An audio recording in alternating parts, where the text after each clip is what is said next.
In this final lecture for the graded exercise test, we're going to take a look at some final elements to keep in mind following the conclusion of the graded exercise test.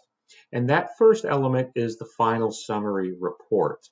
So after the test has been concluded and following the recovery period and following the patient as they recover, elements related to any sort of angina status pre, during, or after the GXT must be provided.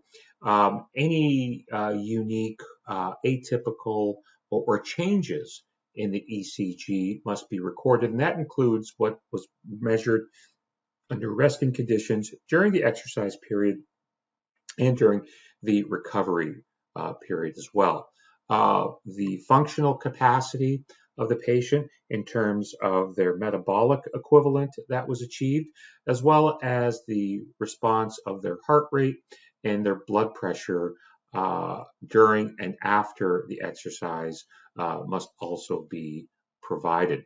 In this table here provides the typical abnormal responses at the end of the exercise, the GXT, and into recovery. And if we start with the last stage of the protocol that was achieved by the patient, or peak exercise, some of the abnormal responses with respect to heart rate include a less than 80% of the age predicted heart rate maximum. And that's age predicted because as a function of age, maximum heart rate will go down in a very predictable manner. But at peak exercise, the patient should get above 80% of that heart rate maximum. If the patient is currently on a beta blocker medication, which would normally reduce heart rate, then we're looking at 62% as the threshold to determine if the heart rate response was abnormal. In terms of the systolic blood pressure for men, you see here that an abnormal response at the end stage of exercise is that systolic blood pressure climbs up above 210. For women, it's over 190. And for the diastolic pressure, it climbs up over 10 millimeters from rest, or 90 overall. Into the exercise recovery period, the heart rate response should be compared with that end stage peak exercise.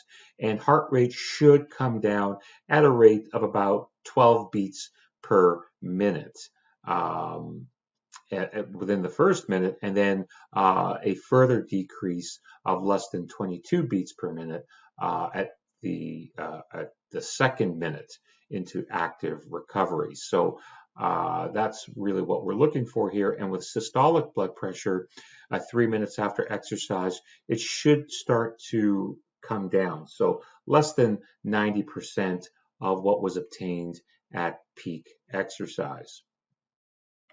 In some cases, graded exercise testing can be conducted with diagnostic imaging. As you can see here in this picture, echocardiography will use ultrasound to generate an image, as illustrated here on this screen, that can monitor any blood flow changes that occur. And this evaluates this method can evaluate motion of the left ventricle during the period of contraction, whether the left ventricle is hypokinetic, and hypo means less than, so a decreased strength of activity than what we would normally consider to be a normal response. Akinetic, where the contraction of that tissue is just not detected, or it is contracting, but in a very abnormal sort of way. Another method includes exercise nuclear myocardial perfusion. And so this is imaging in which radioactive or nuclide tracers are injected into the patient that that move through the cardiovascular system.